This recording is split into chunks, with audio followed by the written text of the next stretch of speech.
Hello there, it's me, Chris.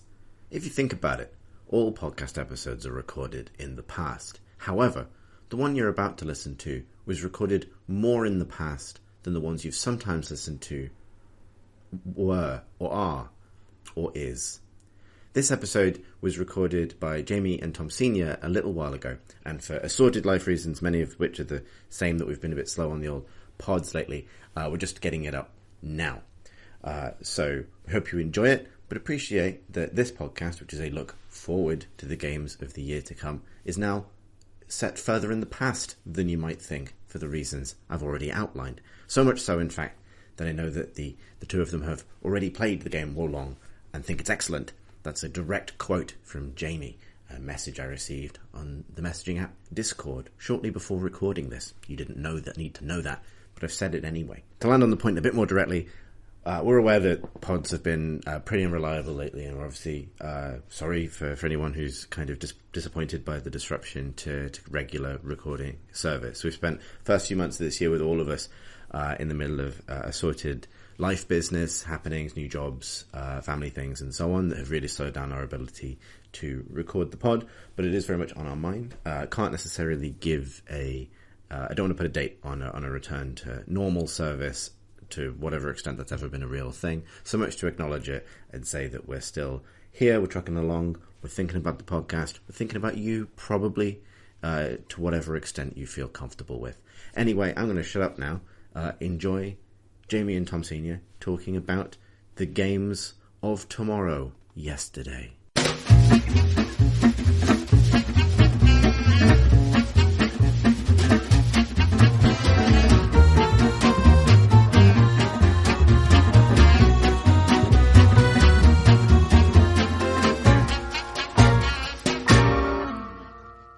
Hello, and welcome to the Crate and Crowbar, a podcast all about video games. I'm Jamie Brittain, and with me today is Mr. Tom Sr. Hello, Tom. Hello. How you doing? I'm great. I've been indulging. I've played more games than I have like this week than in the past sort of 3 months. It's that weird phase of the year where lots of stuff gets shunted into the kind of spring period from the fall period. So I'm enjoying lots of releases at the moment, and I think you might be enjoying one or two as well, Jamie, from what we've been chatting about.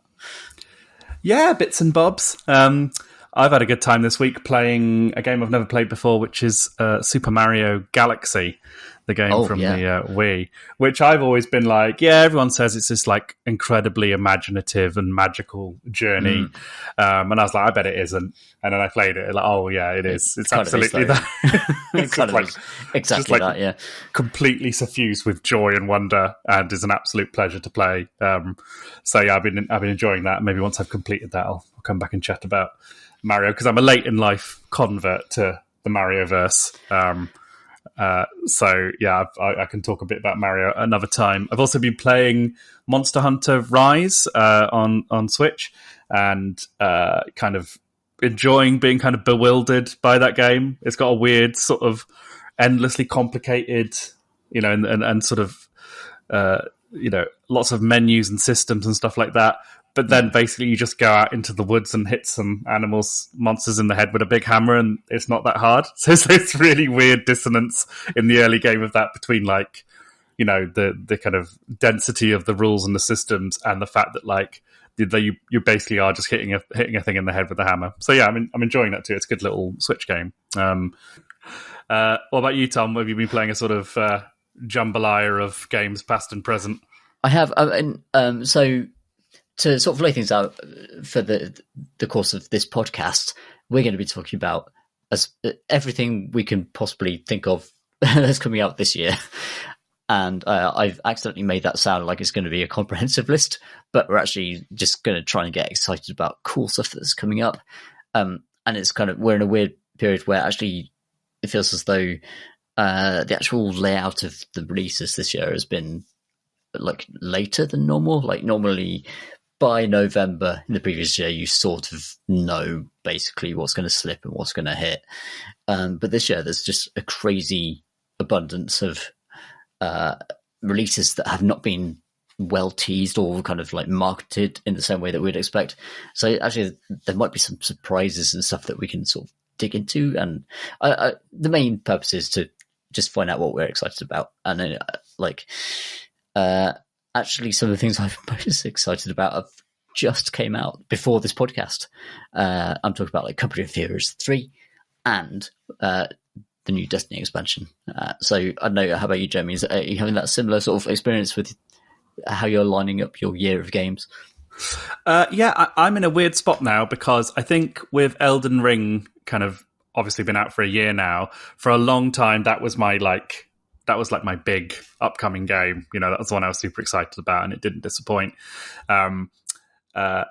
And so this last year, I've been kind of looking around for, you know, something to kind of really glom onto. Before Elden Ring, it was Spelunky 2 that I was like crazy excited about and hanging around in the Spelunky Discord, like, you know, sort of speculating. It was a really fun, like, process that kind of, you know, guessing at the bits and bobs that were coming out. So I've got kind of, I'm a bit of a blank here. There's one of the games that we're going to be talking about today, which I've played a demo of, which I'm super excited about. But, and also one of the bigger AAA games that's coming this year is another one that I think might turn out to be a bit of an all-timer. But we'll chat about that when we get to it. So yeah, it's a strange time because we're kind of through the pandemic now. There's a lot of games coming out. Games are in this weird place now where like graphical quality is often sky high across the board, but that is no means a marker of quality, especially when you're looking at like action adventure games. You know, Forspoken being probably a good example of that kind of vibe. So there's a few more Forspoken likes coming out this year, and it's going to be, you know, an interesting to see which ones stick, because it may well be that one of them is an absolute classic. It's just that, you know, there's been a bit of a run of slightly disappointing takes on that form, you know. Yeah, I almost didn't want to mention the pandemic, but I think we should, because like that is surely a massive reason behind the kind of the stack of games that has games that have been backed up or delayed, and the lack of AAA releases. It just, and also, you know, the gaming landscape shouldn't be defined by these releases really, because there's so much exciting indie stuff coming out all the time. But I do feel as though there's kind of like a floodgate, like something is about to happen this year or later this year or early next year, where all of this kind of collective energy and creativity and, you know, innovation will hopefully sort of burst forth when, you know, teams are allowed to get back together and actually get back to work and actually create new stuff. I feel as though Forspoken has become a bit of a kind of target. It is lacking in imagination, and it is just a very frustrating game.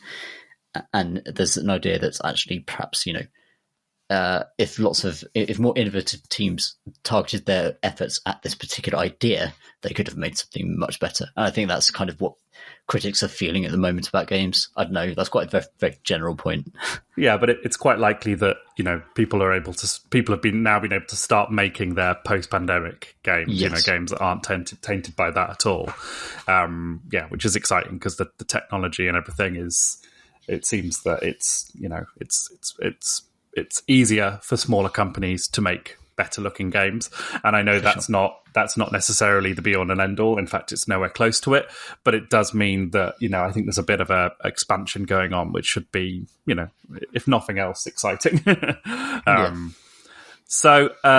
What I did here for this sort of list we're going to work through is I just went on a bunch of websites and looked at their most anticipated games, and then I also asked the Create and Crowbar Discord to chime in with some suggestions, and lovely folk that they always are. They gave a bunch of stuff that I hadn't heard of and had no idea existed and stuff like that. So we've got a nice mix, I think, of big hitters and indie releases, most of which are slated for 2023 releases. Some of them are just like TBA.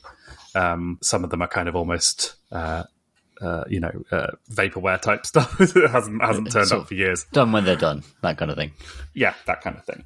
So should we jump straight into this list, and then we'll put all the names of these games in the show notes, and I've made a YouTube playlist of the trailers that we're using as well, and I can put that in the show notes too. Absolutely. And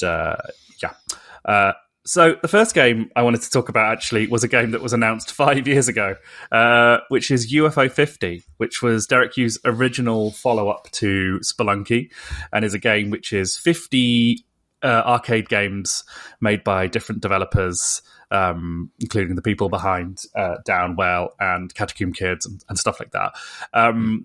The trailer's super exciting.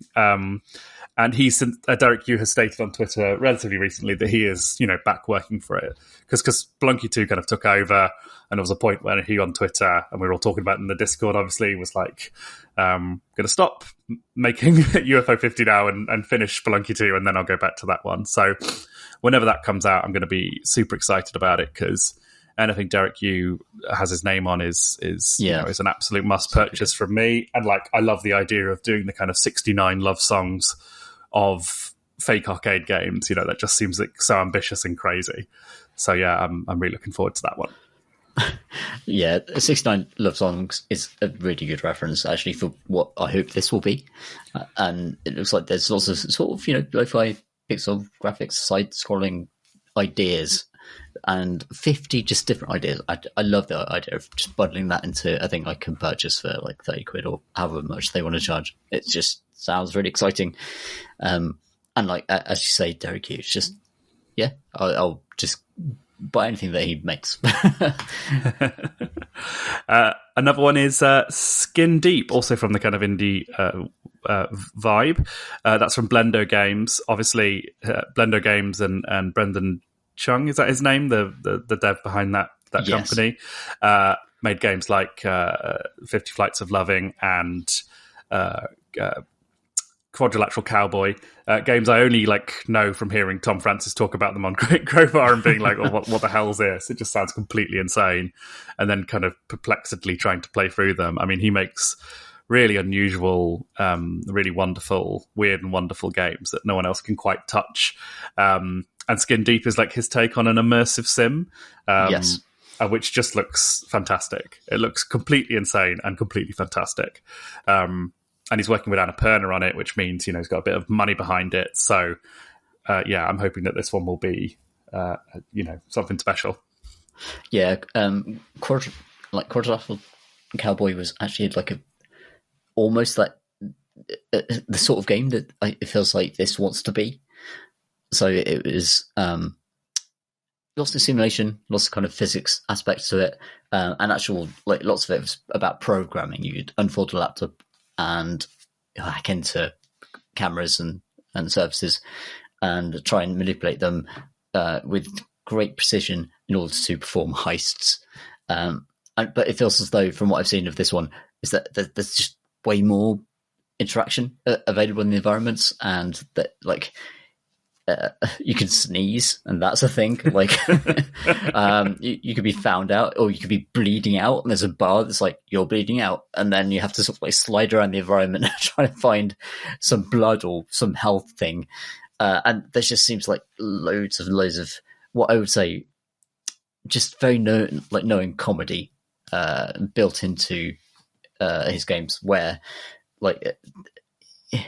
if you're anyone who's really familiar with those, the fundamental systems of immersive sim games, I think you'll be able to appreciate how he makes fun of them, even as he's trying to replicate them. And that's what I'm really excited about in Skin Deep, is that kind of interesting, slight tension. But I know I'll be delighted, because I know that his stuff is always funny, and also I love his art design. I love his eye for detail and character, and I think it's one of the most promising of this year, I would say. He's got that excellent vibe around him of being I only know his games. I don't know what he's like in interviews or as a person or whatever, but just that kind of vibe for his work of I am a weirdo, and to a certain extent, you just have to kind of get on the train with me, get on my weird train. And that is always going to be someone I'm totally drawn to. It's maybe I'm a weirdo, but actually, download this and meet my weird friends I've invented. Yeah, but that's the joy of it. That's what's so great about it. I think I won't be disappointed. I just know I won't. No. Marvel's Spider-Man 2 coming out on PlayStation, and then I'm sure PC some point after that. I mean, we talked about the original Marvel Spider-Man, sometime last year, and I really loved it. I think it's actually one of the best kind of AAA experiences out there. Really, really good game. Really, really good, movement and characters, and the writing's really impressive. Takes big choices with its story. It's really bold, confident game design and story design. So yeah, I'm super excited about this one, which is obviously, I haven't played Miles Morales yet, but I take that Miles is going to be, a bigger part of this game. He's in the trailer. And also Venom, who's one of the best Spider-Man villains in my book. I love a bit of Venom. Absolutely. A little bit of Colin McFarlane Venom and Carnage and all that kind of stuff. It's really good fun, like body horror Spider-Man. So yeah, I mean, they haven't said much about this game, but very exciting. Thoughts? I am very excited about this one too.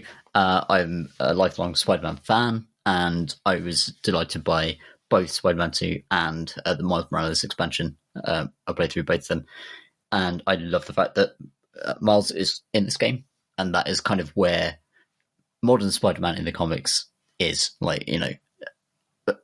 It's about Spider-Man is about following a kid from Brooklyn ultimately, and saving his city of New York. And I always feel as though in the film universe, even though I love the where they've gone recently, like as soon as it moves out of New York, Spider-Man loses something, because that character, the core of that character, is about neighborhood and is about protecting the neighborhood and just fighting justice here and there. Venom is, as you say, an actual body horror villain that is my favorite Spider-Man villain from way back when I had it on videotape, the 3-part series of the Spider-Man cartoon where Venom was a villain, which started with Venom arriving as a symbiote that attached itself to a spaceman who went to the moon and then came back down to Earth, and it got into Spider-Man's suit. And I'm like, I don't enjoy the Venom films that they're trying to do, but I think I'm really excited to see what they do with that character, or do with that idea for both Miles and Peter Parker, because the thing about Venom is that the symbiote is that it's seductive and it could attach to either one of them, and that must be a sort of point of drama for these characters. And even in spite of that, the mechanics of swinging around fighting, the fighting is very much like a Batman Arkham system, but the actual swinging is almost inspired by the PlayStation 2 era Spider-Man games, which were great.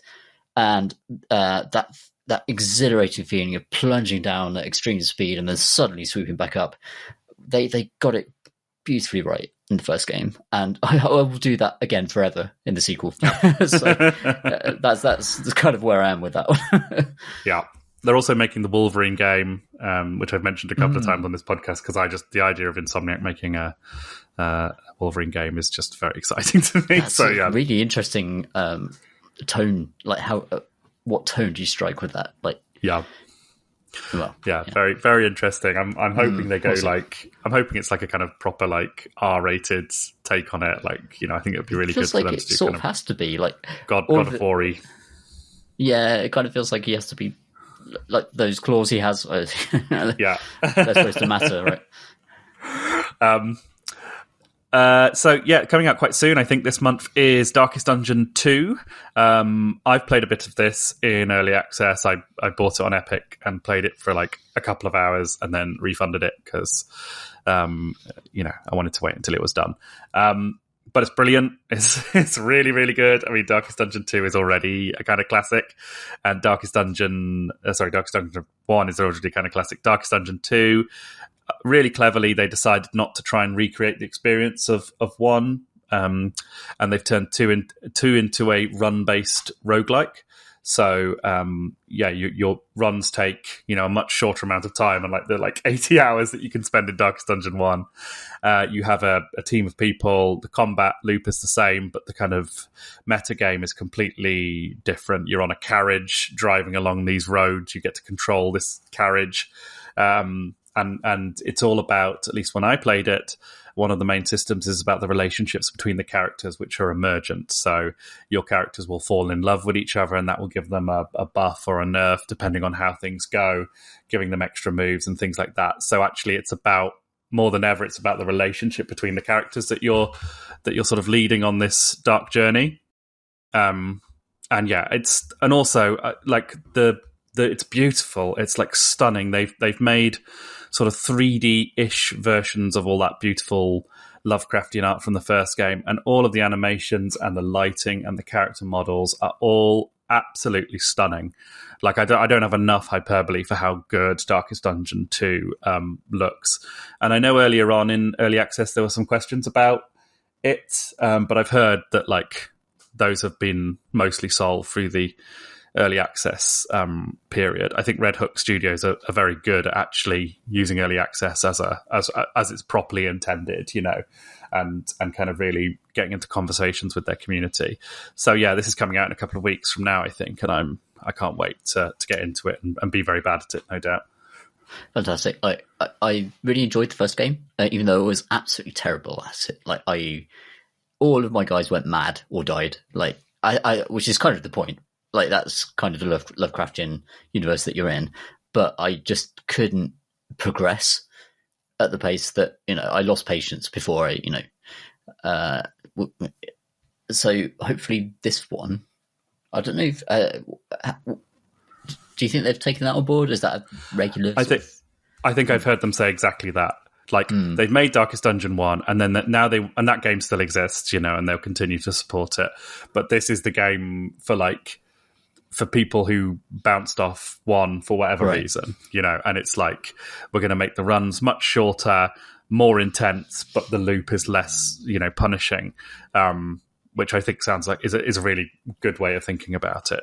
Yeah, so just less time consuming. It's almost like, I don't mind failing and losing a game and failing to understand the systems and, you know, be good at it. But if it takes up 50 hours, then that's, you know, a different matter. Yeah, I think a successful run of Darkest Dungeon 2 is like, I'm slightly pulling this number out of my arse, but I think it's like, might be like less than 4 hours. You know, it's like, it's infinitely shorter. So yeah, that sounds great. It should be really cool. Yeah, that sounds awesome. Alan Wake 2. Wow. I don't know when this game is coming, actually. I can't check the release date on it. I was very unimpressed by Alan Wake when I played it. I couldn't it's quite really... dated now. It's very dated. I played it back then. I haven't touched it since. And I think Remedy are doing this Alan Wake 2 game. I think they're the people behind it. They're just an interesting studio. I probably won't play this one, but I'm glad, you know, a weirdo like Alan Wake is getting his another time in the sun or in the darkness, as it were. Thoughts on this one? Well, I'll ask you a question, actually, Jamie. Like, what put you off the first game? What was it about it? Like, it might be character, world, that Lynchian thing, or was it the actual like mechanics of the thing? I think it was the mechanics. I think I thought I was playing a game from the Max Payne devs, and so I thought, right, this is going to be some cool like character action, you know, kind of thing. And it is that, but like, you're shining a torch around and you're using your torch to blow at enemies. It's the main thing. While the lead character sort of intones in this like ridiculous, overblown, like teenage short story monotone about himself, which I just found intensely annoying. It really rubbed me up the wrong way, that game. So kind of all of it then is what you're saying. Like, I didn't get it. Yeah, it's the sort of a weird Stephen King pastiche that like goes on and on for 12 hours, pretty much. And I love Remedy's games. I love Max Payne. Really love Control. I've played that game through 2.5 times, genuinely. And I can't wait to see what they do with the rest of the Control universe. The last thing I wanted to see from Remedy was Alan Wake. It's like, why is this happening? Like, Yeah, I mean, actually, I'll skip ahead to one of the other games here because I think it's relevant, which is I was really, really excited by the Suicide Squad game trailer that came out quite recently. Oh, yeah. And that's the game I referred to earlier that I think has minor potential in being like game of the year, or like, I think I used the word all-timer and maybe a bit over the top.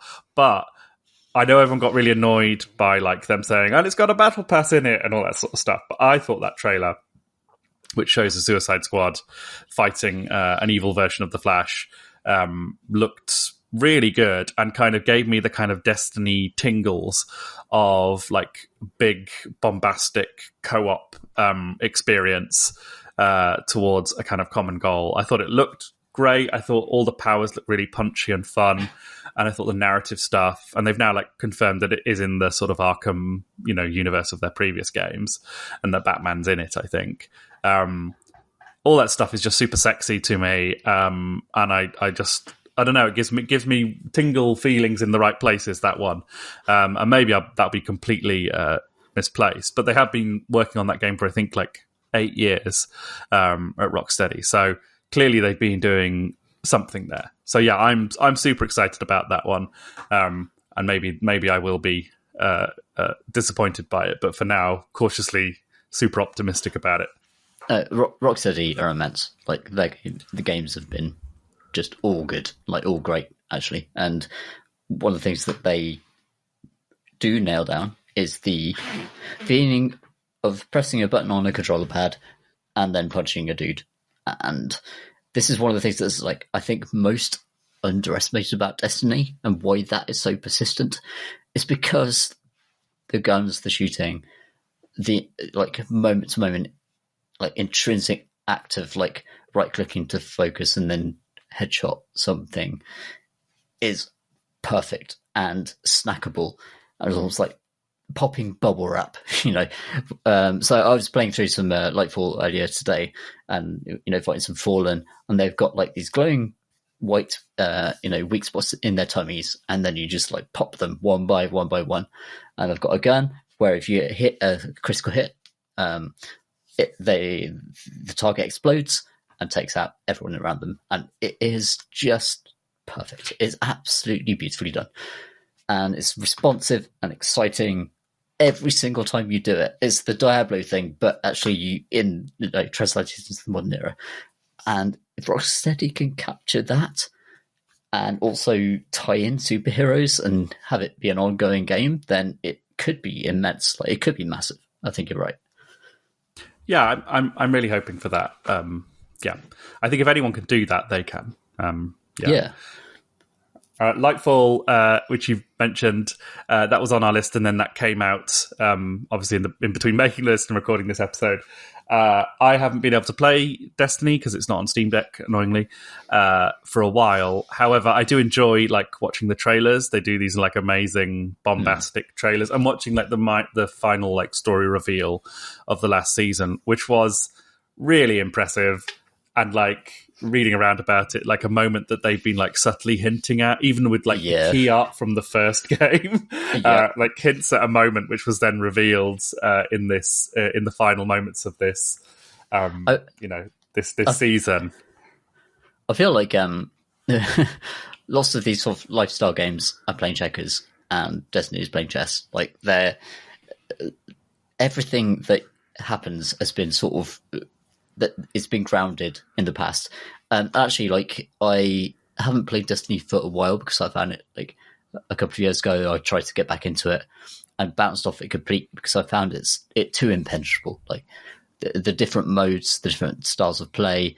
I would go into a particular activity and I wouldn't be leveled up enough to actually participate, and I would be punished for that. And then I was never informed about It's a whole new starting up Destiny after a couple of years away is a whole new level of big town, isn't it? It's like, really exactly right. It's like big solar system problem there. That's exactly right. Yeah, the big town problem. I feel like this is a Crank Crowbar catchphrase. So when you list this big town problem in a big RPG, you've just fought your way out of the first dungeon, and you're leveling up your characters and your party and stuff, and then you come into the big town. And Baldur's Gate 1 is the classic version of this, where you go to the first big city and there's just too much fucking nonsense all around you. There's just too much stuff to deal with. It's an issue. It's a fundamental issue that video games have never been able to solve thus far. It's really true. I think big town problem is an endemic like video game issue. Like, you can't just bombard the player with too much stuff. You have to give some guidance. Even someone will solve it one day, and then it'll be like the 4-minute mile. Like, once one person's got past it, everyone else will be able to do it. But I think it just keeps happening over and over again with game after game after game, and particularly like Destiny 2 for me, like a year or two ago. Actually, I got massive big time problem syndrome. And it was just awful. Like, and I was really sad because I played this game so much and I really love it, especially as a way to hang out with my friends. I like to sort of like, call up Phil and so on, and sort of get into a fire team and then go and do a strike or two and just mull around the open world and chat shit. And that, for me, is a fantastic bit of Destiny social experience. And it became such a kind of gear grind. And the way to actually get the gear and craft the things that you want became so obscure that I just gave up on it completely. Yeah. Until now, yeah.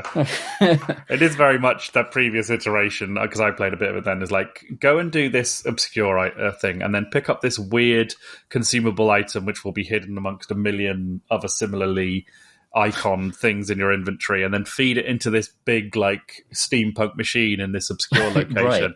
And that will give you 5 Shroot bucks, which you can spend on like a cosmetic upgrade for one thing, and you get enough of that. You're just like, come on, guys. What are you talking about? Yeah. And also, like, the stuff I love about Destiny, so like, I'm a bit of a Destiny lore nerd. I really think that there is good sci-fi novel behind Destiny, like the kind of sci-fi novel that is about 2,000 words long.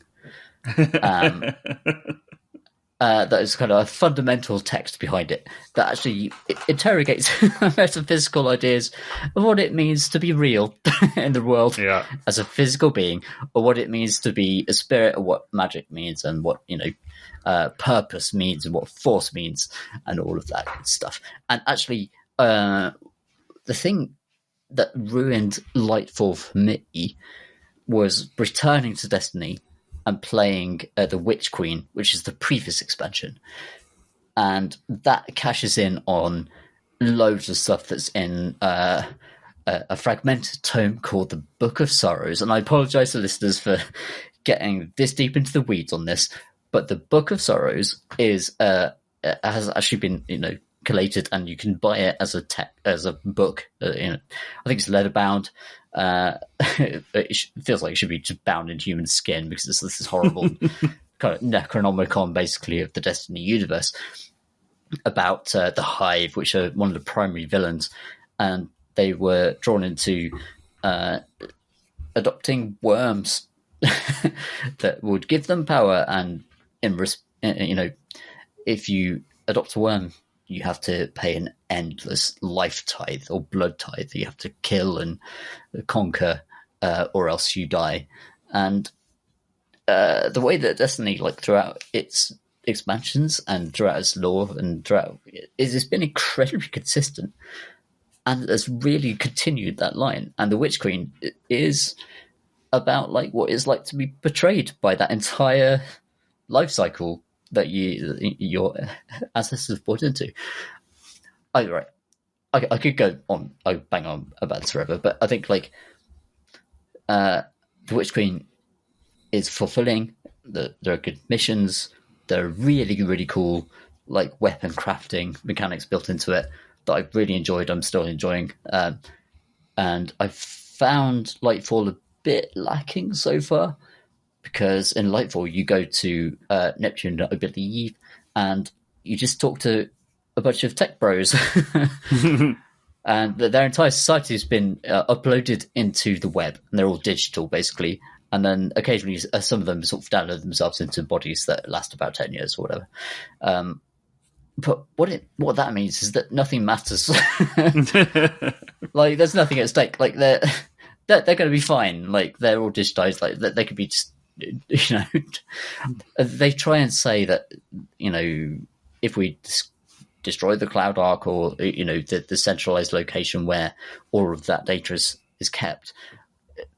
Look, like, 5 years ago, Destiny, I went into a Hive God's mind palace and refuted him logically, therefore killing him. It's like, once you've done that, like, this thing is just not, like, the stakes are so low. Yeah. Anyway, I don't know, like that. Have you played any Destiny, Jamie? Going to get you into it? Yeah, I love it. I haven't played it for a couple of years now. I think the last expansion I played was Beyond Light, but I think I've played all of them, all of the ones for Destiny 2 up to then. I haven't played any of the ones for Destiny 1. I love it. I love shooty bang bangs, and it's extremely good. The shooting in Destiny's great. I love all the preposterous cosmic nonsense that goes on. It's actually quite fun not knowing who anyone is in Destiny, because like a thing will happen in the plot and a guy will step off a spaceship or whatever, and everyone will be like, and you'll just be sort of like almost like smoking a cigarette out the window, going like, "What's the big deal?" Like, "Oh, sorry, am I supposed to care about this guy?" But I quite like that. I quite like that vibe of being like, going to a gig of a band you don't really care about, and everyone's going crazy, and you're just like, well, they're only all right, Yeah, not bad. So yeah, no, I'm hoping to be able to get back into it soon, because I always think they're a bit too expensive. I think they've maybe learned their lesson from like last year, where they were like, pay us a bunch of money to unlock this one dungeon. That I think that their payment model is a little bit iffy, I think. But yeah, I'll always. I love that Destiny's there. I love that they keep doing it. I'm also interested in, like, I know they're doing another game now. I don't know what that is, but they've got such an interesting pedigree, and it'd be nice to see them, going back to, an original idea of theirs, rather than it being, Bungie being a Halo or Destiny or anything like that. So yeah, that'd be good, because obviously they had this sort of pre-Halo career of this kind of mad id Software sort of rival studio for Max, and yeah, and it'll be interesting to see if they're able to sort of get back into bring that back well a bit. Oni. Yeah. So a couple more games. Telltale Games are sort of back somehow. Somehow Telltale Games survived, and two games are The Wolf Among Us 2 and another one called Star Trek Resurgence, which isn't a Telltale game, but it's by Telltale devs, I think. I never played The Wolf Among Us 1, but I hear it's like one of the best Telltale games. And certainly this trailer for number 2 looks very beautiful, if nothing else. I always associate Telltale games with slightly clunky movement and interface, and I never played the Walking Dead one, which everyone says is the best. I think I played the Back to the Future one, which was awful, and sort of slightly got my fingers burnt by that. So yeah, I'll be interested to see what you think about this Wolf Among Us 2 thing. Yeah, so I've been burnt by almost every one of these games I've played. I'll be honest. Yeah. The Walking Dead one was fantastic. Like, it was spectacular, just great writing. Fantastic sort of payoffs. I mean, when I say fantastic, like as I like celebratory, it's like, emotionally involved. Like, actually, I felt genuine stuff when these things resolved, depending on mode choices. The Wolf Among Us was one of the better ones. I think it probably is the second, the best one after The Walking Dead, but it kind of wasn't that good. No. And it kind of, it was a kind of noir murder mystery, basically. And it's difficult to talk about. I don't want to spoil anything, but I feel as though you need the kind of like inspiration and writing energy behind the first Walking Dead game to translate. Apparently the Borderlands game is great, by the way. Which I've not played, and apparently that is lots of people say that's one of the best ones. And these games are so dependent on writing because, as you say, Jamie, there isn't that mechanical intrigue. There isn't the quick time clicking on bits and pieces and sliding across on your iPad. It's rubbish. Like it's none of it is good, and what you're actually in there for is for basically like choose your own adventure game in the oldest fashion. Like actually, you want to have conversations and have them matter. And if they cut out all of the sort of silly action sequences, I would prefer it, I think. Yeah, I think that sounds about right to me. I mean, they've reformed, obviously, in a kind of new take on the studios, but I also think, the way that they fell apart was a little bit unfair on their employees. So it'll be interesting. I don't quite know how they're necessarily related to the old form of Telltale, but maybe they're able to sort of build back better, to use a. Is that a pro-Brexit phrase? I don't know why I said that. Anyway, the other one is Star Trek Resurgence, which is from ex-Telltale people, I think. I didn't quite know what to make of this. It looks like a sort of machinima Star Trek fan movie from the footage that we watched. But that might be, that might mean that it's sort of hiding something really interesting. So, Jamie, you've already nailed it. By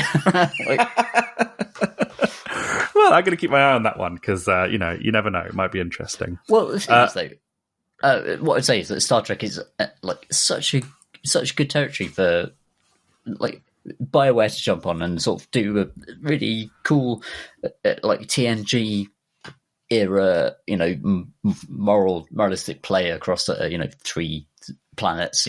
That Star Trek is sitting there for anyone to tap into, and if you're going to go in there and tap into it, it can't be a shooting game because Star Trek is not a shooting experience. It has to be a sort of RPG. It has to be about science fiction, proper science fiction. I don't know. Yeah, so this form of it, where they've done a kind of adventure game sort of Telltale thing, made it really good. I mean, there is a version of like what they do with the Dark Pictures anthology, where they could have a kind of a Star Trek version of that, maybe, where you're having kind of down to a planet and then because you're right. Like the Star Trekking is really about occasionally militaristic scientists in space, isn't it? That's kind of the vibe of it. Like mostly they're just there to observe and not intervene and stuff like that. And it's very hard for video games. Very hard for video games to do that, because video games are just really excited to put guns in your hands. That you have to, actually hand-to-hand fight a Klingon every 5 minutes. There is that Star Trek Unreal Tournament game, isn't there? Do you remember that one? Where you're sort of running around lasering the Vulcan guy from Voyager in the face on a giant map. Hyperlight Breaker, we talked about this a bit last time we were talking. It's great. Looks really fantastic. I just love Heartbleed. I love their music. I love their style. They haven't released much about this, actually, beyond the fact that it's roguelike and procedurally generated open world, which are obviously it makes a lot of people, I'm sure, will kind of raise their eyebrows at that. They go, is it really those things, or is it just going to be kind of more procedural porridge? But again, I just think it's really, really exciting, because there's no one quite like them. Yeah, I love the art style. I love the developers. I love, Hyperlight. So, yeah, auto buy for me. Cook Serve Forever. Now I see you playing Cook Serve Delicious popping up on Steam every now and again. Is that not you? That's my wife. That's your wife, right? Okay. Emma loves it. I love it too. I played it. We've tried to play the cooking games together. In this particular game doesn't have that capacity, but there are other I think there's one on the Switch that is kind of like a kind of calamity cooking game where you barge around a kitchen and try and cook things in time, and it just didn't go well. No, but Emma, overcooked. That one's that's exactly right. Yeah, it's Overcooked. That's right. But yeah, Emma loves these games, and it's just a sort of, it's kind of like a cookie clicker game. I think the latest one So we're set in like the post-apocalypse where you were sort of like frying burgers with like a burnt out city in the background, and then was like, yeah, I want to cook these fucking burgers. Let's go. Yes. So the many hours you see on my account are not mine, but I would play that game a lot because it looks so, Moorish, and more of that good stuff, Yeah, it looks beautiful as well, this one. Like, they've really stepped up the graphics. It's got this, like, beautiful anime, manga kind of vibe to it.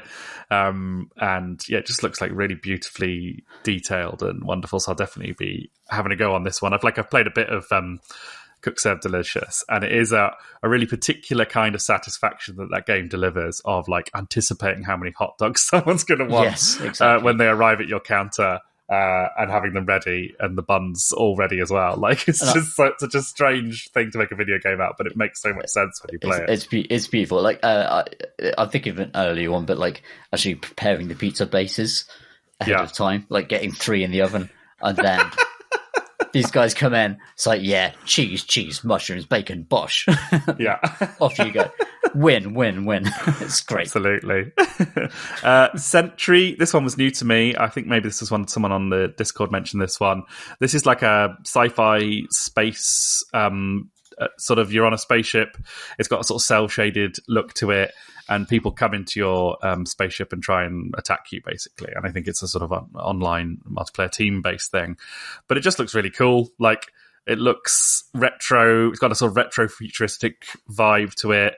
I always liked those moments in Unreal Tournament when you were playing, team deathmatch, and there's a big choke point corridor where everyone's shooting at each other and it all goes crazy. And this looks like it's very much set up to kind of simulate that experience. I don't know if you've got anything to say on that one. It looks really interesting. I've had exactly the same feeling as you about that one. It's just, I want to play it basically based on what I saw. Skate Story, this is like the skating simulator set in hell, like a Tony Hawk kind of style thing. Looks really fascinating. Really beautiful art style.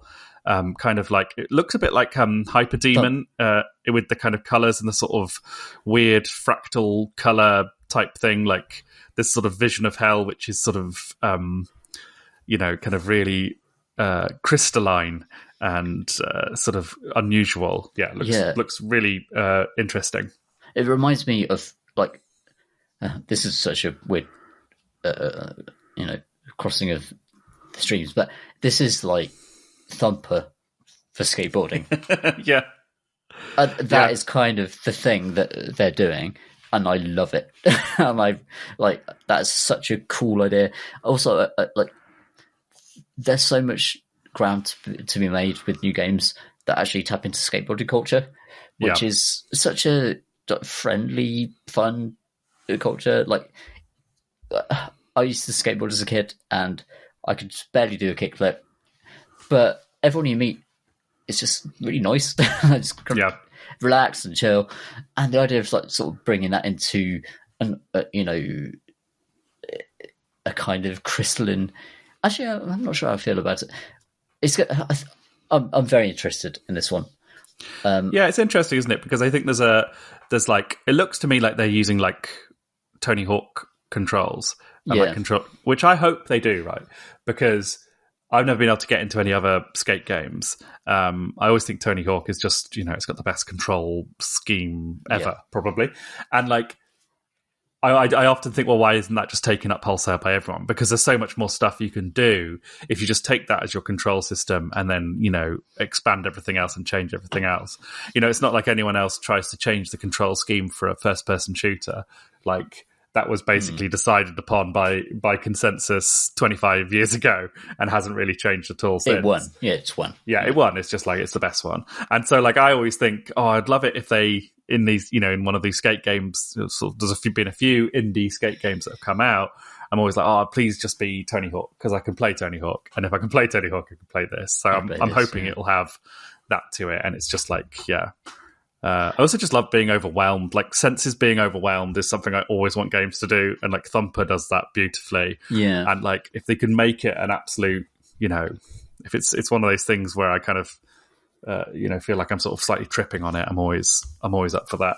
I think the reason why I tripped over myself a few minutes ago is that I really want the Thumper skate game.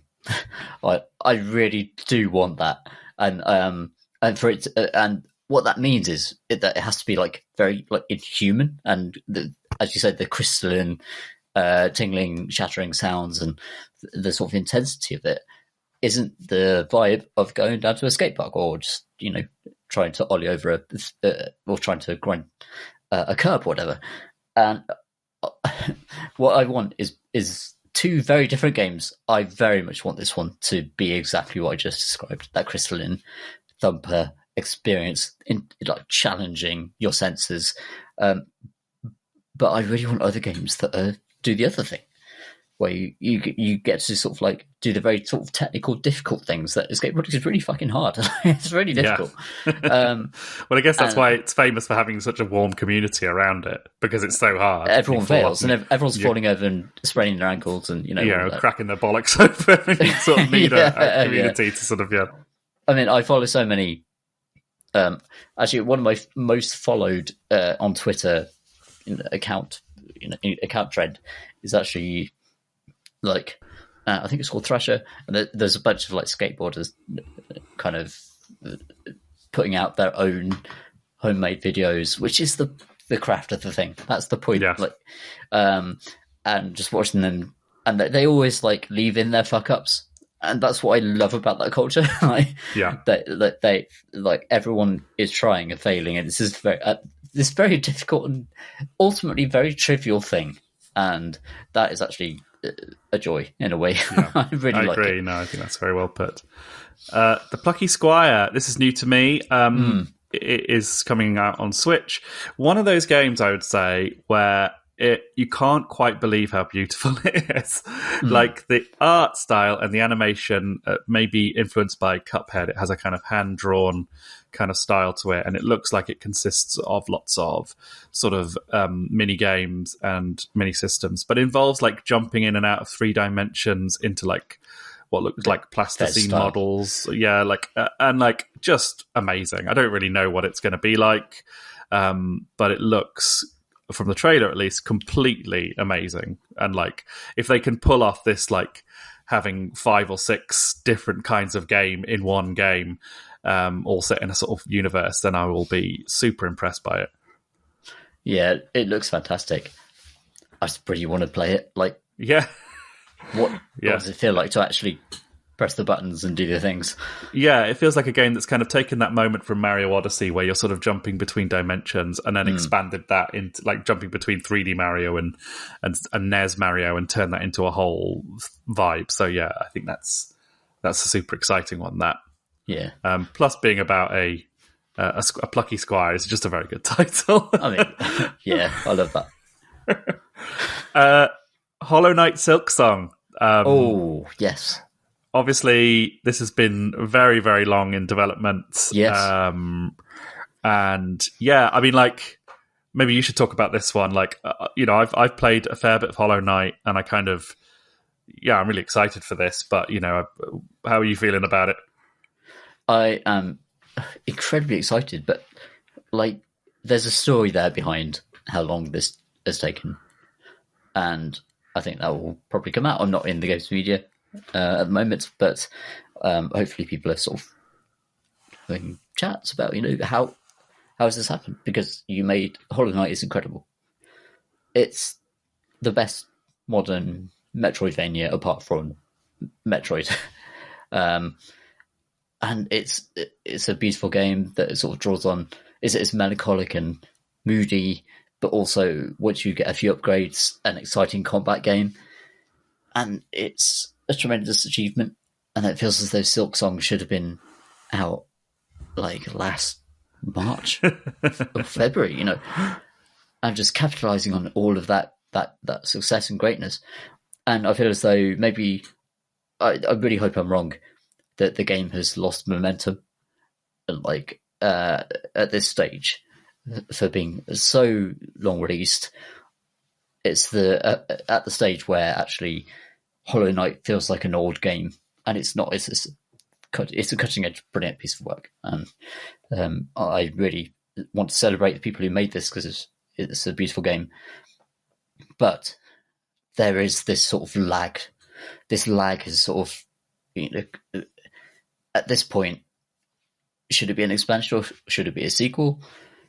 And there's the kind of like marketing aspect, like angle on this that I'm thinking about. Like, actually, I want this game and franchise to succeed and have sequels and go beyond and to allow the developers to do whatever they want to do. But it feels as though Silksong has just missed the mark. It's missed the beat. Well, they announced it super early, didn't they? And I think they did that because it was part of their Kickstarter, stretch goals was to do a DLC. So I think they were probably, their hand was forced there where they had to say, no, we're not going to do a DLC. We're going to do a whole sequel, and here it is. And then I think that probably screwed them a little bit.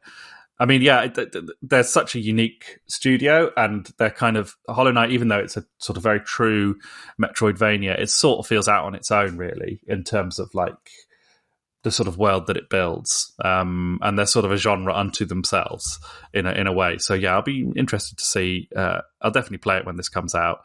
I think, hopefully it's not down to lag, and it's just that they made so much money from the first game that they can take their time over releasing the second one. For sure. Hopefully. Yeah. But you never know. Yeah. It might have been, it's just two guys making it. It's a big game to make and to kind of one up on the second game. And you can imagine that it's, a pretty tricky prospect to follow. Difficult second album. Yep. Yeah. Tactical Breach Wizards from Suspicious Developments. Oh, what's that? Well, it is the new game from Tom Francis, maker of games such as Heat Signature and Gunpoint. We don't know when this is coming out. Tom has been saying on YouTube recently that he's, it's getting there. So I'm not saying I know when this game's going to come out. But just as a pure fanboy, I'm super excited about it. It looks wicked. I haven't played any of the like betas that have come out. It's his kind of take on a Into the Breach type game. And it just looks great. And also one of the reasons I'm really excited about this one is because it looks like it's got loads of really funny writing in it, which kind of Tom's an amazingly funny writer, I think. And that kind of took a backseat in Heatsig, which kind of, very intentionally kind of made its writing kind of very subtle and very backgrounding. But in here, it looks like it's much more a game with like a story and dialogue options. And even in the trailer, there's just loads of really funny jokes and bits and pieces, which you can hear sort of Tom's voice behind, someone being smashed through a window and going, oh, come on, this is one of the moments there, which is just totally great. Absolutely. So yeah, I'm just super stoked to play this as and when it comes out. I'm kind of glad you put this in the list, Jamie, actually, because like often we sort of steer away from talking about our friends who make games so that we're not sort of muddying the waters, but there's no need for that for this one. Like, Tom is such a funny writer. Like, he's such a funny person to be around. Like, anyone who hangs out with him, like he's just a fantastic person, a great designer.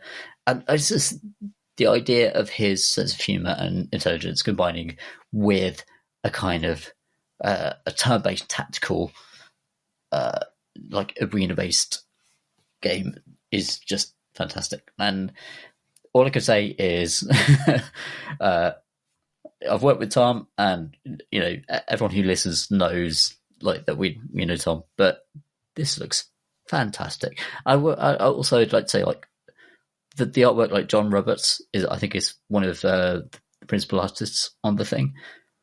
Just fantastic stuff. Like the design of like what a cool brief. Imagine if you're a wizard and you're also a SWAT team.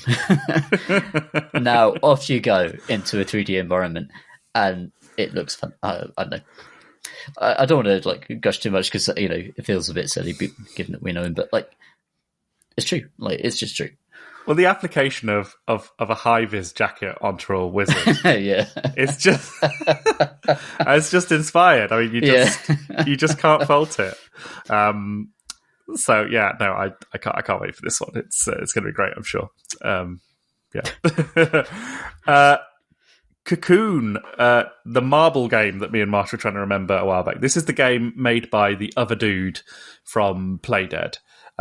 So one of them went off and made that game that really annoyed me. The sort of cinematic platformer that I got really cross about a puzzle on this podcast. And then this one's gone and made this game, Cocoon, which is like a weird cinematic platformer, I guess, kinda, where you play a weird beetle that emerges from a really kind of gross orifice at the start of the trailer, and it is a game about moving marbles round into sort of sockets and stuff like that in a kind of puzzle styley. Looks completely mad, but I will stan those Playdead guys forever, because I think Inside and Limbo are both kind of masterful. So yeah, I'll be really interested in this one. It looks really weird. Thoughts? Do you detect any of the sort of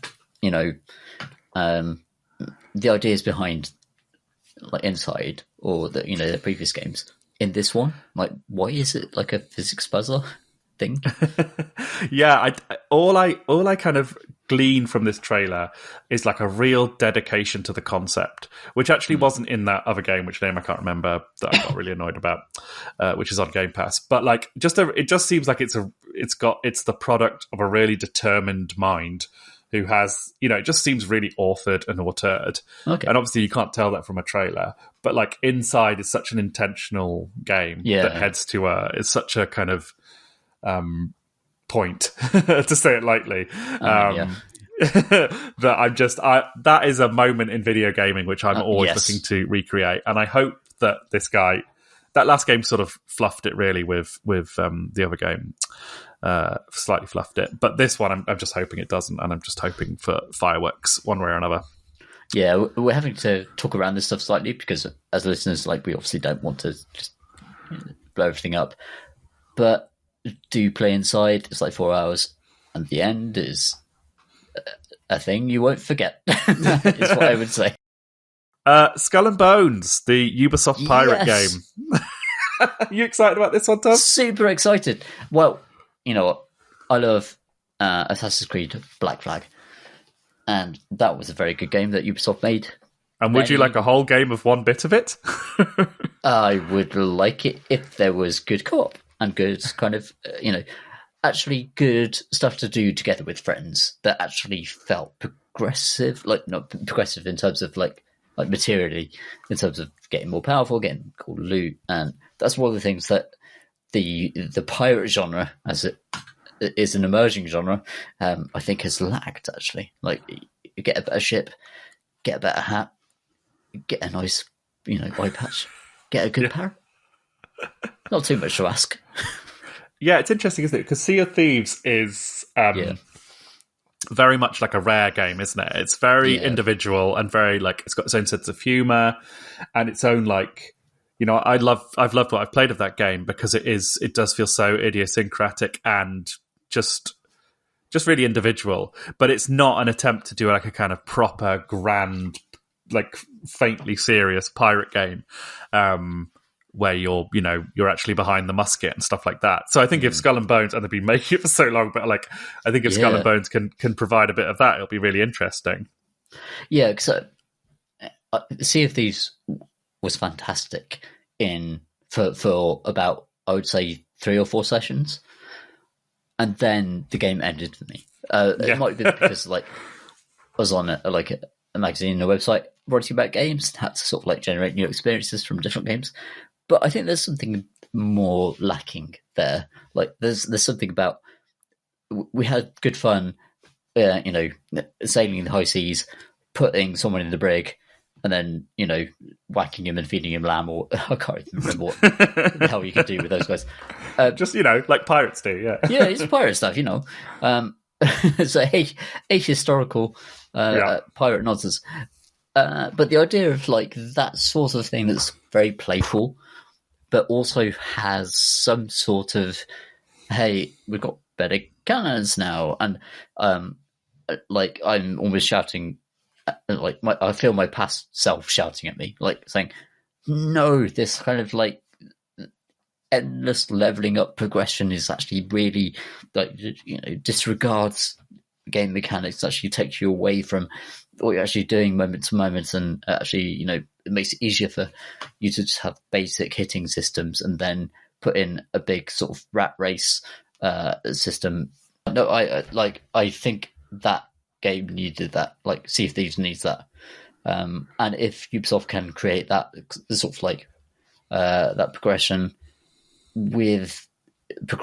and also while allowing that playfulness of just being able to just drop into a game very quickly, have a fun time for half an hour, and then, dinner's ready, off you go, and then that's fine. Yeah. I'm just looking at the Wikipedia article, and it's talking about the multiple changes in direction and scope during development. Oh, God. Exceeding its budget multiple times. Initially set in the Caribbean, it was moved to the fantastical Hyperborea, then finally the Indian Ocean, which I really like. Like, you start off development, like, you set it reality. Back into reality. Yeah, like, let's go to space, to a planet made of fruit and candy. No, actually, the Indian Ocean is fine. Oh, for goodness. Poor guys. Oh, okay. Well, alarm bells is what I was saying. Slight alarm bells there. Slay the Princess. This looks really interesting. This is like a kind of visual novel puzzle type game, which I believe had a demo out. This is one of the ones suggested by the community. Yeah. I'm definitely going to play this. It looks really weird. It's like you're sort of going to slay a sort of sexy princess who may be a sort of Lovecraftian beast.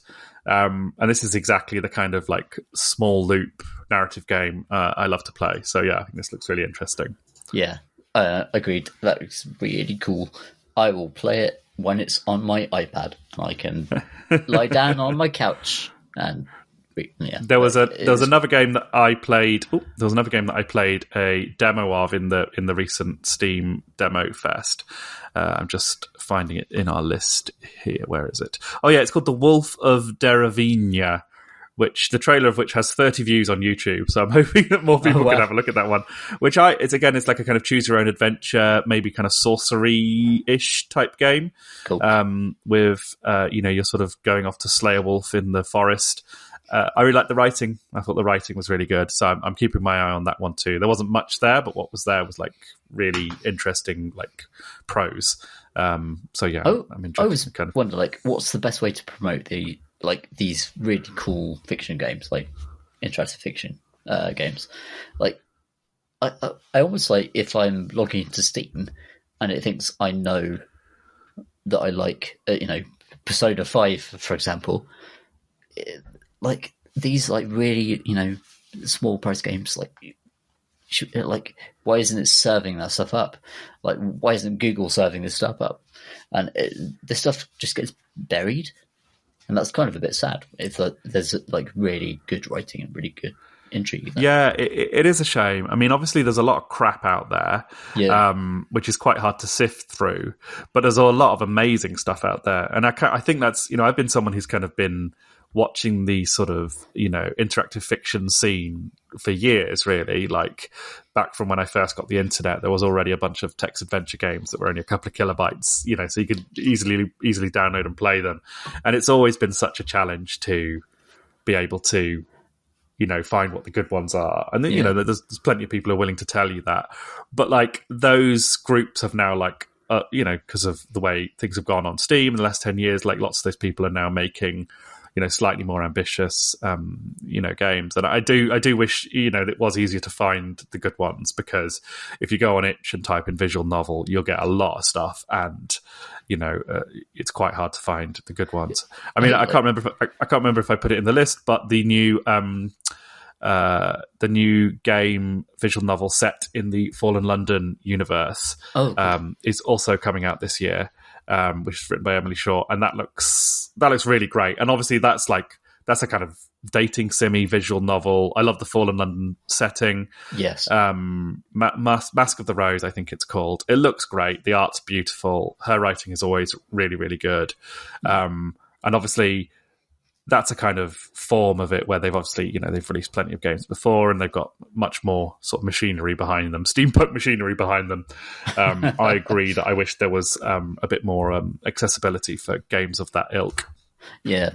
I mean, the pipe dream is to write an island for the Fallen London universe, I think. And my other dream is to see a review of such a game in a mainstream newspaper or a publication, wherever you get your culture news. Basically. Yeah, it feels like though that's deserved, doesn't it? Like people are happy to read a book. Well, right. Why? I mean, like there's been a few IFE kind of games that come out, and Disco Elysium has a bit of that in there, but like there is no reason. And obviously Sam Barlow has his sort of take on this too. But it does feel like there is something to be said for the concept of text and hypertext as a storytelling method, that there's still, stuff that deserves a bit more of a mainstream success. Yeah, I can bang on about this, but like Disco Elysium and, some Telltale games and lots of other genre fiction video games should just be in mainstream papers and mainstream, and, yeah. They'll get there. It's it's like We'll it's getting better. I think it's such a saturation point at the moment that I think people are still reckoning with like what they're actually supposed to feel about these things. Yeah. Thirsty Suitors. I'm excited about this one. I watched this trailer. Someone suggested this in the Discord. I watched this trailer. Went from going, oh my god, this is such an annoying title, like, oh no, to absolutely loving it and feeling like it's a must play by the end of the trailer, which is like, this is another like visual novel type game, but with like a really, looks like really like kind of dense, not dense, but like quite complex mechanical system for how you deal with your thirsty suitors. And you basically go into a sort of mind palace with them and battle in a kind of JRPG style. Fantastic. And that battle is you attempting to kind of reconcile your relationship with these people. And like the finishing move for this young like South Asian guy, one of the developers is there, is to like bring in his mother to come and like criticize him. And that's the thing that like shuts him down. It looks completely bonkers, completely mad, but actually really good. And it's made by a new development team who just seem like they're making absolutely the weird game they want to make. So yeah, like dating game with battle stuff in there. I urge people to watch. Yeah, it looks great. Active time battle system. It looks great. I urge people to watch the trailer for that one. Atlas Fallen. This is one of the other shooty bang kind of sci-fi games. Looks interesting / not interesting. Did you see this one, Tom? I did, and it looks like all the other ones. Yeah. Right, well, moving on. Like, you've got to, moving on. Yeah, quite rightly. That's the instinct. It's because you look at it, it's like, well, I've seen this, but less interesting. Like, this is less interesting than Destiny. Like, again, I don't mean to make Destiny the sort of pinnacle of this sort of genre, but you have to have something. Like, there's got to be some sort of unique thing about that spark of imagination that would attract new people into it. And no, nothing here. Planet of Lana. This is like a cinematic platformer, which has a kind of Studio Ghibli kind of look to it. This looks very pretty. I probably not so interested in playing this one. I don't know. I think there's a kind of forest sort of pastoral vibe that I get a little bit tired of quite quickly. Like the sort of Ori and the Blind Forest kind of thing. Like, for some reason, that doesn't quite click with me for being in a sort of jungle landscape with some sad animals. It feels like, and the theme of hope. I'm like, I don't need the theme of hope in a forest. I'm fine. I feel like it's going to be on Xbox Game Pass come February next year, maybe. Yeah. Is that kind of vibe? Is that, again, like, there's got to be a spark. There's got to be something that attracts you. Yes. Interesting and different. Rift of the Necrodancer. I'm super excited for this one. Oh, yeah. Cool. This one looks really great. It's great that they're doing... Because I think that studio kind of semi-broke up, or at least kind of fragmented a little bit, and then at least one of the people from behind Crypt of Necrodancer is back involved with this. It just looks great. I've been playing the Rhythm Heaven games recently on emulation, and those are fantastic. Like, if people listening haven't played those, I really urge you to find a copy and listen and play those, because they're just amazing rhythm games, which just are like a really good way to induce joy in yourself. You know, the way that they force you to sort of syncopate with the beat on some mad thing, like a couple of fleas bouncing up and down on a spring, or some monkeys slapping a hand that goes around a watch. All that sort of stuff is really great. And it looks like, though they explicitly like reference Rhythm Heaven in the trailer for Rift of the Necrodancer, along with it having a kind of Guitar Hero thing. And it just looks really polished and shiny, and I like the Necrodancer vibes and art style. So yeah, I think this looks good fun. Yeah, looks splendid. I love the Necrodancer for sort of turning the fundamental silliness of having to move one square on a grid in the roguelike, and then allow your enemies to move one square towards you, and turning that into beat rhythm game. Genius. Yeah. Just an absolutely genius combination of ideas, and I will play anything they do next. Like, you can play it with a dance mat as well. I certainly will, and I'll set up my webcam and get my action sort of thing. Dye your hair purple and get on Twitch. Again, who get involved? Become an influencer. One thing I don't think people don't know about Crypt of the Necrodancer is that you can turn the need to move on the beat off, and then it's just a really good traditional roguelike game, which is just really fun to play and is still really worthwhile experience. You can still have the music on, you just don't have to move in time to it. But Jamie, what then would I do with my dance mat? Absolutely, your dance mat is invalid. Null and void dance mat. Fold it up in the bin. Set it on fire, watch all the notes fly out of it. Wolong Fallen Dynasty. This looks great. I think this is either out or about to come out, because the reviews have come up recently.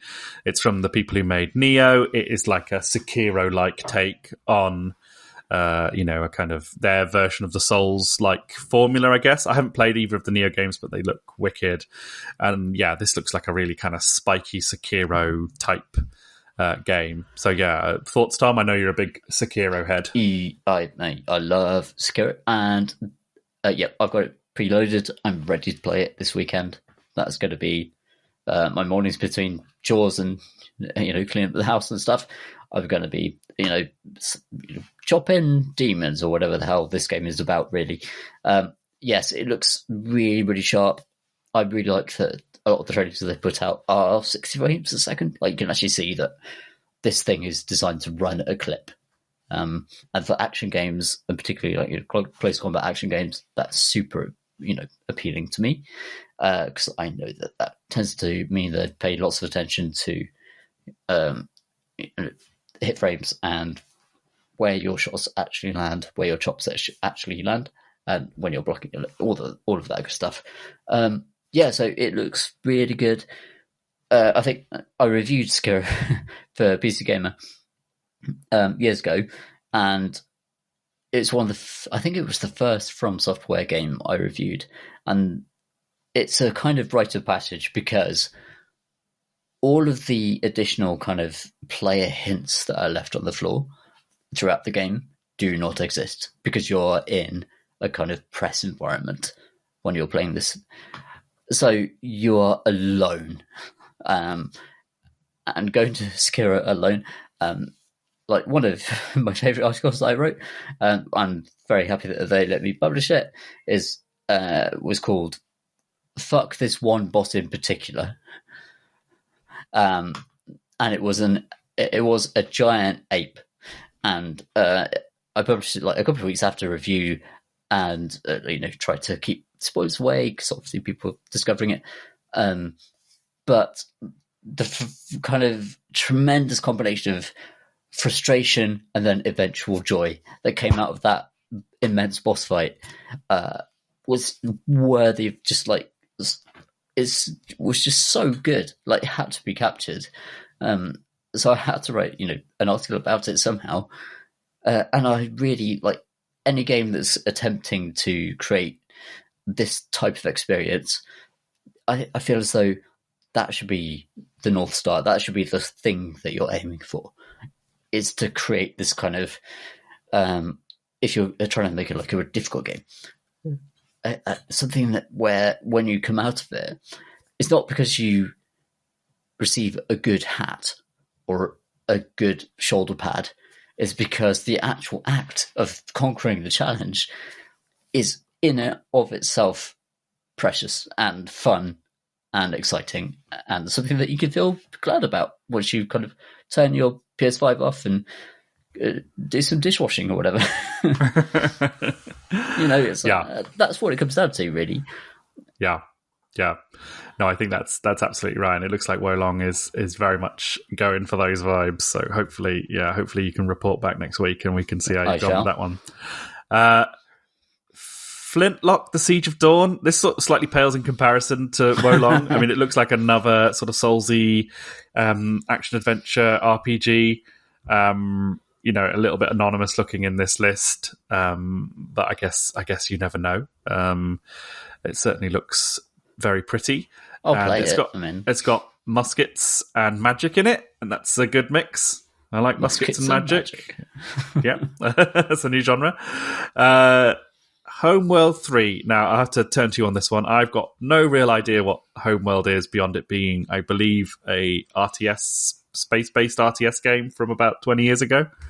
Homeworld and Homeworld 2 are absolutely essential RTS games for anyone who's gone into RTSs. It's a spaceborne RTS where it's actually also a three-dimensional combat environment, which is difficult to navigate compared to other ones. For example, like your Total Annihilations, Total Wars, or any of the other sort of like the Age of Empires. Everything's on 2D plane. Your Homeworlds are on a 3D plane, and they tend to be much more kind of technical and difficult because of that. So any iteration on this is something like I'm really excited about. Any iteration of the Homeworld universe. What the first two games, like what they're really known for, is actually their really melancholy story, and the fact Adagio for strings, which is one of the most mournful orchestral, sound effects you could put into a game, plays through a lot of your combats. And this is this idea that you're trying to rescue a civilization that is homeless and is actually just literally adrift, and you're trying to desperately fight through overwhelming odds to try and find a crumb, just a tiny mote of something to cling on to, like a little home. Hence the word Homeworld. So any iteration on this, I'm excited about. I don't know anything about this particular game, but hopefully that gives some sort of an idea of what Homeworld is about and why that's an interesting. Well, it's also interesting. It sounds fascinating, and I also think RTSs are a genre that is kind of mutated out of existence, haven't they? They've kind of become MOBAs and other kind of weird forms of it. But there's this, and there's been a few other games this year actually, and in the last year where it does feel like they're due a bit of a comeback. And there's Company Heroes 3, which is just out, isn't it? Yep. Which is kind of, is that RTS? I believe it is. It is. Yeah. Which I know people have some hashtag feelings about that one. It's got kind of middling reviews. Yeah. So what if, actually, it's a side conversation here, but I've been playing Company of Heroes 3 for the last couple of days. And Jamie, what's been your impression from the online kind of vibe? What's going on with my online my impression from the online vibe is that people say that the core gameplay is still really good, but that the Total War style sort of dynamic map doesn't work, and basically ends up with nothing happening. Okay, yep.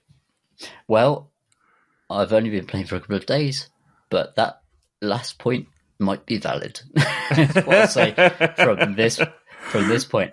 I like the battles I've played already in Company of Heroes 3 have been excellent and actually very reminiscent of Company of Heroes 1, which is a very good thing because it's very pure and clear what each infantry unit and armoured unit is designed for and how you should deploy them in a combined effort to overtake squares and capture points. I think it's very, very strong in terms of its actually, core gameplay. I have some thoughts about the very, very Total War. They've tried to sort of put on a Total War strategy layer, and I feel like this is something that probably I should break down in future because it's a lot to get into. History with both Company of Heroes and those games, but yeah. But I can see that. So yeah, Assassin's Creed Mirage, the return to sort of, as I understand it, this is like a return to the original Assassin's Creed kind of, sneaky in a big city and your best mate's Leonardo da Vinci kind of style of Assassin's Creed, I believe. Hopefully, I would say, but I think that's a little bit controversial. I think lots of people really enjoyed the RPG edition of the last Assassin's Creeds, like your origins and the fact you level up. I never quite liked it, and I really like that they go back to some sharp action and grand vistas and cool recreations of history. That is what I want from Assassin's Creed. Yeah, it's interesting, isn't it? It's like it had quite a lot in common with, in this original iteration, it was almost like a kind of open world Hitman, really. It was sort of, right. It had much more of a kind of sense of the world being this kind of clockwork thing that would keep going and you sort of infiltrated into it. And then in their more recent form of being open world, I find I get big town as soon as I start up Assassin's Creed Origins or Odyssey. I'm just I can't even see the big towns, but they're just, I know they're there and I don't even want to go there, So that's been my experience with those games recently. I fired up Odyssey. I climbed on Apollo's penis, which you can do in the opening. Yeah, you can.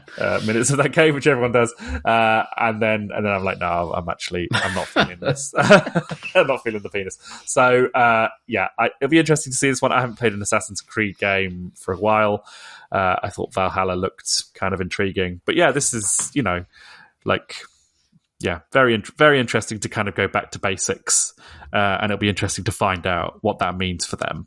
And how much sneaking around in a cloak you get to do and all that sort of stuff. So yeah, it's might be a cautious purchase, this one.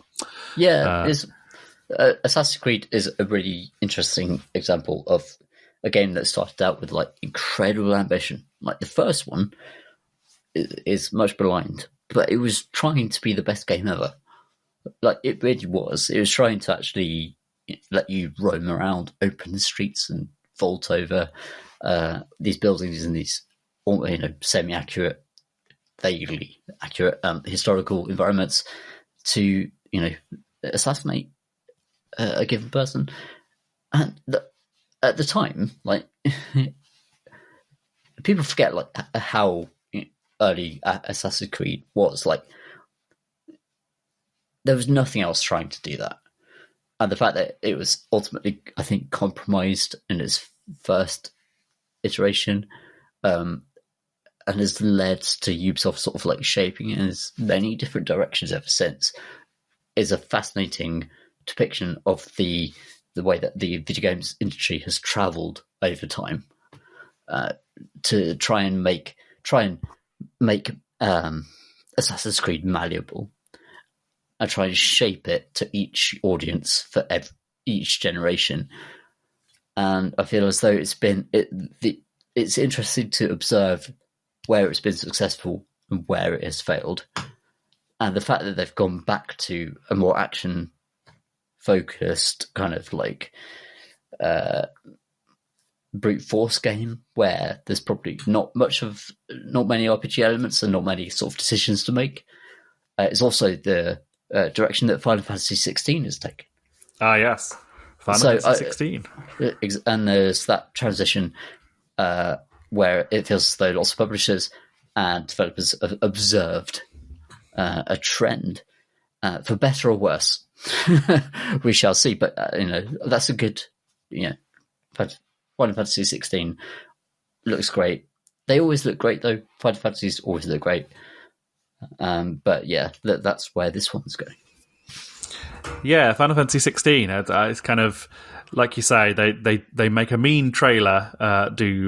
Square, and yeah, I don't know. It's like this game has had a bit of controversy, which I think has been completely needless, really. Not the controversy, the fact that the studio have generated it by sort of parroting out that thing about there being medieval Europe as being where their game is based, and people talking about the lack of diversity in the game, and everyone.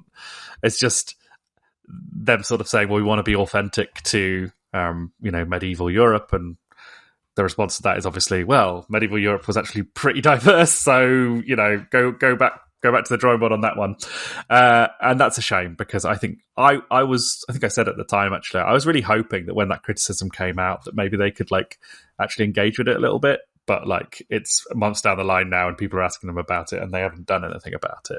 And I know things are more complicated than all of that, and games, you can't just change things at a late date, but still, I just I think it, Final Fantasy is like a kind of flagship genre game, for RPGs, and for a certain kind of player they are a massive event. And I just feel like we were talking last week about how Final Fantasy 7 is like 5 games worth of game, and I so appreciate that level of ambition, but I feel like that breadth has to kind of grow to include, people who don't look like you, or people who, who play the games that might not see themselves represented enough in these things. So I think that's a bit of a shame that they've sort of steadfastly refused to learn from that. I probably won't play it, not for that reason. I just like Final Fantasy is such a, playing one of those games is such an undertaking, and you never quite know if you're going to be playing one of the ones which tells like a numinous story of life, death, and renewal, or whether it's one that's just kind of. I tried Final Fantasy 12, and it was just, I couldn't believe how inane and saccharine the plot was, and so you never quite know if that's what you're in for. Yeah, 12 is a mess, because it seems as though I really enjoy 12 mechanically, as sort of from a game mechanics perspective. As a story, it's absolute bollocks. They're setting up characters like Ash, I think he's called, in the first 3 hours that are just not part of the story ever again. And you play as this sort of very youthful kind of what's Sherlock Holmes? He's got his sort of cadre of sewer underlings. I can't remember what they're called. Someone will email me or tweet me to correct me, but this is the thing, and it's almost like he's one of them. He's one of the sort of underbelly do-gooders who want to do better, and it doesn't work at all with the story. He fights through the sewers and kills a horse that's on fire, and it's and then suddenly he's on an airship with the actual characters that the actual story is about, like Balthier, who's a sky pirate. He should have been the main character. So, but also 13 has the same problem. Final Fantasy has just been kind of a mess for ages. Yes. Both in terms, especially in terms of story and characterization, and this is no different. for 16. I mean, I might be completely talking out of my ass, but I feel like they never survived the kind of switch to like dialogue being spoken aloud in Final Fantasy X. Like, I'm sure that's video game sacrilege, but that was the moment for me where I tuned out of it, I think. Well, 7 was famously terribly translated. Like, the English dialogue that you get from the original Final Fantasy VII version is just frequently crap. Yeah, it's true. It's not even just like, it's not like it's always missing the point of the plot. No, it's just grammatically bad. Like, yeah.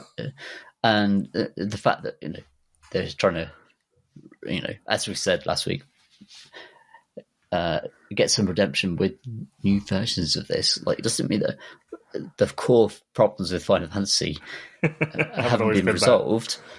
And I really don't think that 16 is going to have any. It might have something to say about something. You never know. Well, we'll both see in a year's time, Jamie. I will say I have played recently. It's on Xbox Game Pass, called Chained Echoes, which is like a really good retro RPG made by one guy, which is fantastic. Like, oh, cool! It's like an 8 or 9 out of 10 game, and I'm not a JRPG type person, but it is completely brilliant. So yes, that's all the time we have for this week. We'll be back very soon with the rest of our endless list of games coming out this year and beyond. You can hang out with us and our community on our Discord channel. Discord is lovely. I'm always there. The link for that's on our website. Questions, comments, thoughts can go to questions@crateandcrowbar.com. Although the Sherlock Holmes sewer children are called the Baker Street Irregulars, which I definitely didn't Google. Yes, that's what it was. We're on Twitter at twitter.com/crateandcrowbar. And we're also on YouTube at youtube.com/crateandcrowbar. The podcast is kindly funded by our Patreon backers. If you'd like to know more about supporting our podcast and its spin-offs, patreon.com/crateandcrowbar, and you'll find it all there. Lovely. Well, that's it. I've been Jamie Brittain.